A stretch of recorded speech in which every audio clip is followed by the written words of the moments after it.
তো চলে আসলাম আজকে একটা নতুন ব্লগ নিয়ে। আজকে যে ব্লগটা বিয়ের, আমার বান্ধবীর বিয়েতে আসলাম এখানে। তো এখানে আমরা কখন আসলাম, কিভাবে আসলাম এবং কি কি খেলাম আমরা, আমাদের বাবু কি করেছে, পুরো ভিডিওতে আপনারা দেখতে পারবেন। হ্যালো এভরিওয়ান, আসসালামু আলাইকুম। কেমন আছেন সবাই? আজকে আমাকে কেমন লাগতেছে একটু সবাই বলেন তো। তো আমার সাজগোজ দেখে বুঝতেই পারছেন আমি কোথাও আজকে যাব। তো সেজন্য সকালে ঘুম থেকে উঠেই এখানে একদম গাড়ি গোটটা সব ছাড়াই নিচ্ছি, কিন্তু প্রচণ্ড টেনশনে আছি। আমার মাথা খারাপ হয়ে যাচ্ছিল যে আজকে আমি কিভাবে শাড়ি পরবো, কারণ আমার শাশুড়ি বাসায় নাই। প্রতিদিন তো আমার শাশুড়ি শাড়ি পরাই দেয়, আজকে তো আমি শাড়ি পরতে পারবো না। অনেক টেনশনে ছিলাম, তারপরেও টেনশনটা দূর হয়ে গেছে যদিও। তাই আমি যেহেতু একটু দূরে, কোথাও বিয়ে ঢাকার মধ্যেই কিন্তু একটু দূরে, এই জন্য বাবুর ব্যাগটা প্যাকিং করে নিতেছিলাম। যদিও বাবুর জন্য অনেক কিছু লাগবে, তারপরে তো শীত আছে, এই জন্য একটু কিটাকিনি, ওর কাপড় চোপড়, একটু এক্সট্রা প্যাম্পাস, কিছু খাবার। আর ও তো আপনারা এর আগের ভিডিওতেও আমি বলছি, ও তো জানেনি যে ফিডারে দুধ খায় না, এই একটা আমার বাড়তি ঝামেলা। এই জন্য বাটি বটিটা নিয়ে নেওয়া যাওয়া লাগে। যাই হোক, তো সব কিছু এই জন্য পার্সেল করে নিতেছি। মোটামুটি আমার ব্যাগ একদম রেডি হয়ে গেছে। তো এই তো আমার গিন্নি এখানে 2 ঘন্টা, প্রায় 3 ঘন্টা লাগিয়ে বলা যায়, 3 ঘন্টা লাগে রেডি হয়ে গেছে। তো মাসাল্লাহ খুব সুন্দর লাগতেছে। তো আমরা এখান থেকে বের হয়ে গেলাম বাসা থেকে। তো আমার বাবুটাকেও দেখছেন, সেও খুব খুশি, আনন্দ করছে। তো আমরা বাইরে গিয়ে একটা সিএনজির জন্য ওয়েট করতেছিলাম। তো আমরা এখানে গাড়িও পেয়ে গেছি, আমরা রওনা দিয়ে দিয়েছি বিয়ের উদ্দেশ্যে। তো রাস্তায় তেমন জ্যাম ছিল না, হালকা পাতলা জ্যাম ছিল, বা বাইরের পরিবেশটাও খুব দারুণ ছিল। সব মিলিয়ে আলহামদুলিল্লাহ হয়েছে। তো বলতে বলতে আমরা বিয়ের গেটে পৌঁছে গেলাম। এর একটু পরে আমরা এটার ভিতরে যাব। এখানে যে ক্লাবটা নেওয়া হয়েছিল, ঢাকা লেডিস ক্লাব ইস্কাটন, খুব সুন্দর একটি পরিবেশ। এর ভিতরে আমরা এখানে দুজনে একটু হাঁটাহাঁটি করলাম, তারপর আমার বান্ধবীর সাথে একটু কথা বললাম। তার হাজব্যান্ডও পাশে ছিল। তাদেরকে মাসাল্লাহ অনেক সুন্দর লাগতেছিল, খুব কিউট লাগতেছিল। এখানে ভিতরের পরিবেশটা এত সুন্দর করে সাজিয়েছে, মানে চোখ জোড়ানোর মতন। তারপরে কমিউনিটি সেন্টারটাও খুব সুন্দর ছিল, ভিতরের পরিবেশটা এত সুন্দর, এত ভালো লাগতেছিল, মানে বলে বোঝাইতে পারবো না। এদিকে তো আমার বাবুটা লাইট নিয়ে খেলা করবে, তার লাইট খুব পছন্দ। ঝিকিমিকি আলো দেখলে তার মাথায় ঠিক থাকে না, সে সবসময় লাইট নিয়ে খেলা করতে অনেক পছন্দ করে।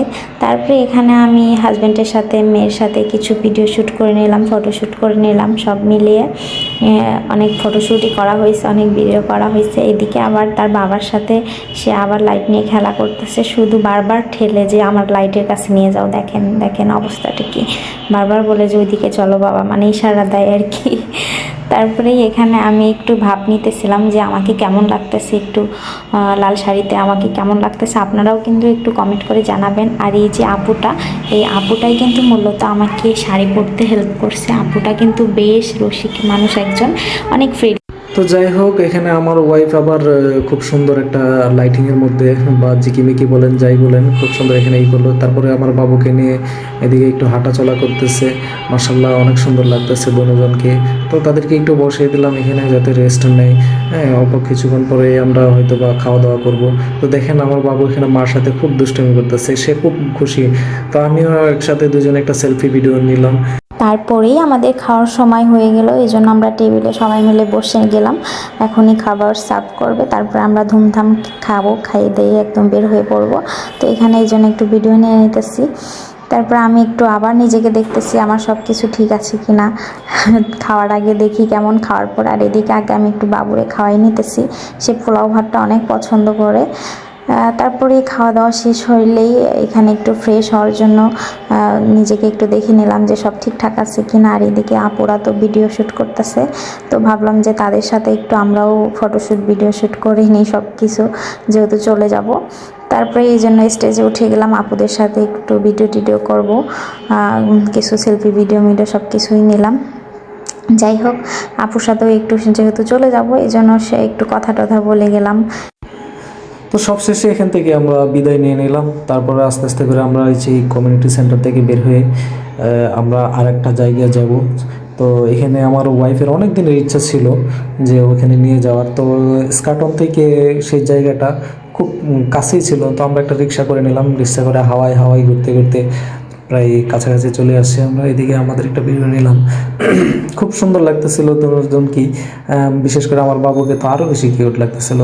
তো এখানে দেখেন আমার ওয়াইফ, আমি, আমার বান্ধবী, হ্যাঁ, সব মিলিয়ে আলহামদুলিল্লাহ খুব ভালো লাগতেছিল। তো আমরা ভিতরে প্রবেশ করলাম, সেই জায়গাটা হলো আর কোনো জায়গা নাই, রমনা পার্ক। তো এখানে অনেক দিনের ইচ্ছা ছিল আমার ওয়াইফে এখানে ওকে নিয়ে যাওয়ার, কোনোভাবেই নিয়ে যেতে পারতেছিলাম না। তো সেই আজকের সেই বিয়ার উপলক্ষে এখানেও চলে আসছি আমরা। তারপরে আমার বাবুকে এখন না খাওয়ালেই নয়, কারণ আমরা খেয়েছি, তাকে তো একটু পেট ভরে খাওয়াইতে হবে। এই জন্য তাকে ফ্লাক্সে তো আমি গরম পানি নিয়ে আসছিলাম। তো এখানে আমি আগে থেকে দুধ রেডি করি না, কারণ অনেক সময় দেখা গেলো যে গ্যাসের সমস্যা হয়ে যায়, এই জন্য আমি বাসা থেকে শুধু গরম পানিটা নিয়ে আসি। যাই হোক, এখানে ফুল দেখে তো আমার মাথা নষ্ট হয়ে যাচ্ছিলো। হাজব্যান্ডকে বলতেছিলাম যে আমাকে একটা ফুল এনে দাও, একটা আনলেই যথেষ্ট, কিন্তু এটা তো আনাই যাবে না। যাই হোক, তারপরে এখানে দুজন পায়ে পা হাঁটতেছিলাম। আর এই তো আমার সেই স্বপ্নের জায়গা, আমার অনেক দিনের ইচ্ছা ছিল এখানে। হাজব্যান্ডকে অনেক দিন ধরেই বলতেছিলাম এখানে নিয়ে চলো, কিন্তু ভাগ্যটা এমনই খারাপ যে আমি চাইছিলাম, অনেক পরিকল্পনা ছিল যে আমার এখানে এসে আমি এরকম ভিডিও শ্যুট করব, এরকম করব, মানে অনেক রকমের পরিকল্পনা থাকলে না আমার কিচ্ছু হয় না। আমি অনেকটাই খেয়াল করে দেখছি, যদি আমি বেশি কিছু সেটা নিয়ে ভাবনা চিন্তা করি, ওটা আমার কিচ্ছু হয় না।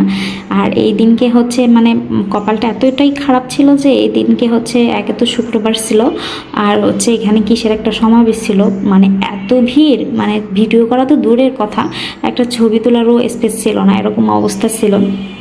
তারপরেও চিপাচুপো দিয়ে একটু ভিডিও করে নিলাম। সব শেষে এখন সন্ধ্যা যেহেতু হয়ে যাচ্ছে, এখন বাসায় ফিরবো। তো সবাই ভালো থাকবেন, সুস্থ থাকবেন। এই পর্যন্ত, পরবর্তী ভিডিওর জন্য অপেক্ষা করতে থাকুন। আল্লাহ হাফিজ।